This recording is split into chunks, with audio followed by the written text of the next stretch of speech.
आज हम लोग फिजिक्स का एक महत्वपूर्ण चैप्टर जो विज्ञान का सबसे महत्वपूर्ण चैप्टर है प्रकाश का परावर्तन और अपवर्तन। तो उसमें से सबसे पहले जानना है प्रकाश का परावर्तन। ये सबसे मोस्ट इंपोर्टेंट चैप्टर है और बेसिक चैप्टर है। इसकी झलक हम लोग क्लास 8 में भी थोड़ा बहुत मिलता है पढ़ने के लिए, लेकिन हम लोग जो 9th में जो बच्चे जाते हैं 10th में जाते हैं तब पढ़ते हैं सही से, 8 को नहीं पढ़ते हैं, ऐसे खेलने कूदने में बिता देते हैं। तो ये पहला टॉपिक हमारा है प्रकाश का परावर्तन। और इसको प्रकाश का परावर्तन कहेंगे कि कैसे, तो प्रकाश का परावर्तन कहने सीधी भाषा में, आम भाषा में, गांव घर की भाषा में कहे तो किसी भी वस्तु या किसी भी चीज का टकराकर वापस लौट जाने की प्रक्रिया को क्या बोलेंगे? परावर्तन। लेकिन यहाँ पर जो परावर्तन ये प्रकाश का कह रहा है, तो प्रकाश का परावर्तन कहने का मतलब क्या है कि कोई बिंदु स्रोत से प्रकाश जाती है और टकरा कर पुनः लौट जाती है, उसको क्या बोलते हैं? प्रकाश का परावर्तन। तो ये मुख्य रूप से हमारा प्रकाश का परावर्तन का परिभाषा हुआ है। किसी बिंदु स्रोत से प्रकाश आती हुई आकर के और टकरा कर लौट जो जाती है उसको हम क्या बोलते हैं? प्रकाश का परावर्तन। अब क्या कहा कि प्रकाश के परावर्तन का नियम क्या होता है, तो नियम पहले हम पढ़ लेते हैं, फिर हम बताएंगे कि कैसे कैसे ये होता है। प्रकाश के परावर्तन का नियम है परावर्तन कोण आपतन कोण के बराबर होता है। परावर्तन कोण आपतन कोण के क्या होता है? बराबर होता है। मतलब अगर 10 इस आपतन कोण अगर 10 डिग्री का हुआ तो परावर्तन कोण भी क्या होगा? 10 डिग्री का ही होगा। ठीक है। उसके बाद आपतित किरण, परावर्तित किरण और आपतन बिंदु पर अभिलंब जो होगा सब एक ही समतल, मतलब एक ही रेखा पर ये तीनों घटना होगा। एक ही रेखा पर क्या होगा? ये तीनों घटना होगा। ठीक। उसका क्या कहा? समतल दर्पण द्वारा बना प्रतिबिंब हमेशा आभासी, सीधा और वस्तु के आकार का होता है। अब समतल दर्पण कहने का मतलब है कि उस पर जो वस्तु होगा हमेशा आभासी। आभासी का मतलब क्या होता है? कल्पना होना, मतलब आभास होता है कि हाँ हुआ कुछ है। जैसे हम लोग कभी कभी बोलते हैं ना कि हाँ वहां गए थे तो कुछ को लगा कि कोई आदमी वहां पर ठहरा है, कंफर्म नहीं लेकिन आभास होता है हमको कि कोई है, तो उस तरह का प्रतिबिंब बनेगा। और कह रहा है वस्तु के आकार का बनेगा। वस्तु के आकार का मतलब कितना? जितना उस वस्तु का आकार होगा ना उतना ही बड़ा दिखाई देगा, न छोटा न बड़ा। अगर 2 फीट का कोई वस्तु है तो 2 ही फीट का दिखाई देगा, 5 फीट का नहीं दिखाई देगा। तो ये होता है समतल दर्पण में। ठीक है। अब कह रहा है कि सब दर्पण से वस्तु की दूरी बराबर दर्पण से प्रतिबिंब की दूरी। ठीक है। तो इसका स्क्रीनशॉट ले लो, आगे हम फिर बताते हैं कि क्या। प्रकाश के बारे में हमने जान लिया, लेकिन अब इसको देखते हैं क्या बोलते हैं, इसको ग्राफ के रूप में हम लोग देखते हैं, समझते हैं कि प्रकाश का होता क्या है। मान लो कोई एक समतल दर्पण है। ठीक है। ये एक समतल दर्पण है, इस पर कोई बिंदु स्रोत से प्रकाश आ रही है। ठीक है। आया और ये फिर क्या है? वापस फिर टकरा कर चला गया। ठीक है। तो ये जो प्रकाश जो आया ना इसी को बोलते हैं आपतित किरण। क्या बोलते हैं? आपतित किरण भी बोलते हैं, आपतन कोण भी, आपतन कोण, या इसको शॉर्ट में याद कर सकते हैं जो प्रकाश आया आपतित किरण, जो लौट कर गया परावर्तित किरण। ठीक है। जो लौट कर जाएगा किरण उसको क्या बोलेंगे? परावर्तित किरण। ठीक है। और ऐसे सामान्य रूप से पढ़ेंगे, कोई सर्किल होता है, कोई वृत्त है, इसका टोटल मान कितना होता है? 360 डिग्री होता है। टोटल घूमता है तो 360 डिग्री हो जाता है। अब इसको हम बीचे बीच कर दिए तो कितना हो जाएगा? 180 हो जाएगा। अब 180 हो गया तो यही देखो, यही स्ट्रेट लाइन यहाँ पर है ना, समतल बना हुआ है, तो ये कितना है? 180 का है ये समतल लाइन। इसी पर कोई प्रकाश आया और लौट करके गया। तो अब कह रहा है कि इसी को बोलते हैं आपतन कोण, इसको बोलते हैं परावर्तन कोण। मतलब जो प्रकाश आया उसको आपतन कोण, आया मतलब आपतन कोण, गया मतलब परावर्तन कोण या परावर्तित किरण। ठीक है। तो अब मान लेता है कि इस तरह से क्वेश्चन पूछेगा। क्वेश्चन से पहले एक और चीज समझ लेते हैं कि ये बीचे बीच क्या करेंगे? एक अभिलंब डालेंगे। क्या करेंगे? इसको इस पर एक अभिलंब डालेंगे। हमने पढ़ा है कि आपतन कोण, परावर्तन कोण और अभिलंब तीनों एक ही तल यानी समतल दर्पण पर होता है। यही हमें जाना है।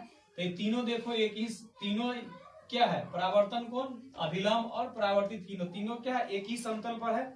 ठीक है। इसको हम लोग अभिलंब बोलेंगे,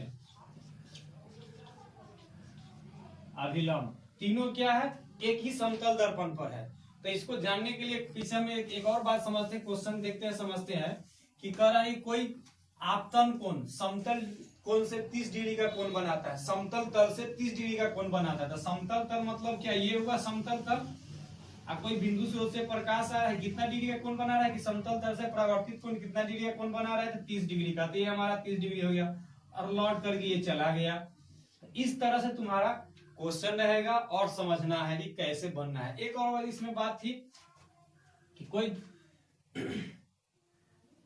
दर्पण है, ठीक है, इस पर कोई वस्तु हिया रखा हुआ है। तो कह रहा है कि वस्तु दर्पण के अंदर, मान लो कोई दर्पण है यहाँ पर रखे हुए हैं, इसको ऐसे रंग दिए, दर्पण को रंग दिए, ठीक है, रंग दिए इस तरह से। अब कह रहा है कोई वस्तु अगर दर्पण के अंदर, मतलब इस वस्तु के अंदर कोई वस्तु है ना, इस दर्पण के अंदर पर इसका बोलना है कि 15 मीटर की दूरी पर है। दर्पण के अंदर वस्तु का छाया जो प्रतिबिंब है कितना दूरी पर है, 15 मीटर पर। तो कह रहा है कि दर्पण के बाहर भी कितना दूरी पर होगा, तो 15 मीटर ही होगा। मतलब दर्पण से अगर ये 15 मीटर की दूरी पर है, तो दर्पण के अंदर भी, जैसे हम लोग आईना देखते हैं, तो आईना देखता है, तो आईना में क्या अपने आप को रख के देखते हैं, तो आईना में क्या होता है कि जो सामने हम जितना दूरी पर रहते हैं उतना ही दूरी पर अंदर आईना के अंदर भी दिखाई देता है। ये होता है दर्पण के अंदर, और ये जो दर्पण के बाहर होगा उतना ही दर्पण के अंदर होगा। तो ये बेसिक चीज जो हम तुमको ने बताया, इसका स्क्रीनशॉट लेना है तो ले लो, फिर आगे इस पर का कुछ टॉपिक क्वेश्चन जान लिया कि प्रकाश का प्रवर्तन किसको कहते हैं, इसका नियम जान लिया कि नियम किस किस भाग से होता है। तो इसको समझने के लिए हमने क्या क्या एग्जाम्पल लिया है। क्या कह रहा है कि एक 6 मीटर लंबी एक वस्तु एक समतल दर्पण के सामने 2 मीटर की दूरी पर स्थित है। मतलब क्या कह रहा है कि यहाँ बना हुआ है, लेकिन फिर भी देख लो कि कोई एक दर्पण है, ठीक है, समतल सतह पर ये दर्पण दिया हुआ है, ये दर्पण बना हुआ है, ठीक है, ये दर्पण हो गया। अब क्या कर रहा है, स्थित है, तो कह रहा है कि ज्ञात करे कि दर्पण द्वारा बने प्रतिबिंब और दर्पण से प्रतिबिंब की दूरी, उसके बाद वस्तु और प्रतिबिंब की दूरी ज्ञात करने के लिए बोल रहा है। तो हम लोग जानते हैं, यहाँ पर लिखा हुआ है, देख लो, ये दर्पण की ऊंचाई हम क्या बोलते हैं, वस्तु की ऊंचाई बराबर जो हमारा वस्तु रखा हुआ ही दर्पण है ना, इस दर्पण के सामने जो वस्तु रखे हैं वो वस्तु की ऊंचाई कितना कह रहा है कि 6 मीटर है, और इस वस्तु से दर्पण से लेकर के वस्तु के बीच की दूरी कितना है, 2 मीटर है। बात समझ में आ रही है कि मतलब इस वस्तु से लेकर के इस वस्तु से लेकर के इस दर्पण के बीच की दूरी हमारा दे दिया है 2 मीटर। तो 2 मीटर दर्पण के बाहर अगर कोई वस्तु का 2 मीटर की दूरी बनता है, तो दर्पण के अंदर भी कितना दूरी बनेगा, 2 ही मीटर का बनेगा। तो यहाँ भी मैंने 2 मीटर लिखा है, और यहाँ से यहाँ तक की वस्तु की ऊंचाई अगर 6 मीटर है, तो ये भी क्या होगा, 6 मीटर होगा। बात आ गई समझ में। तो इसी बात को हमने यहाँ लिखा है, ठीक है।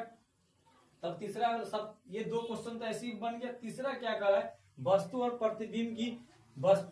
प्रतिबिंब की दूरी कितना है।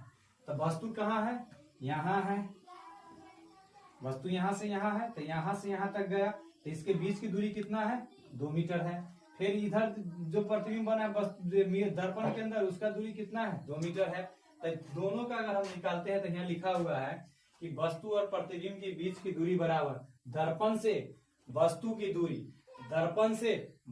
दूरी कितना है, 2 मीटर, ठीक है, प्लस फिर क्या कह रहा है, दर्पण से प्रतिबिंब की दूरी कितना है, तो दर्पण से प्रतिबिंब इसके अंदर बना है, तो कितना है, तो 2 मीटर है। तो कितना हो जाएगा, टोटल दूरी 4 मीटर। तो यही हमको समझना था कि मूल रूप से यही कि वस्तु जो भी कोई दर्पण पर होगा, जितना दर्पण के अंदर या दर्पण के बाहर, अगर यहाँ पर हम ठहरा है, ये आईना रखा हुआ है, यहाँ पर हम ठहरा है, ठीक है, तो हमारा जितना हाइट होगा उतना ही हाइट का इसमें तस्वीर बनेगा, और दर्पण से और हमारे बीच नीचे जो हमारा डिस्टेंस होगा वो हमारा क्या होगा, दूरी होगा, क्योंकि जो भी आईना में लेकर के यहाँ ठहरा रहेंगे तो ये हमारा क्या है, ये हमारा हाइट बताएगा। यहाँ से अगर हम पूरा दर्पण के साथ लेते हैं तो पूरा हमारा हाइट बताएगा, और हाइट बताने के बीच में क्या होगा, यहाँ से यहाँ तक के बीच की दूरी हो गया, और ये क्या होगा, यहाँ से यहाँ तक हाइट हो जाएगा। ये हाइट हो गया और ये दूरी हो गया। तो इसी को बोल रहा है कि जितना अगर 10 मीटर इसके बीच में, हम दोनों के बीच में 10 मीटर की दूरी है,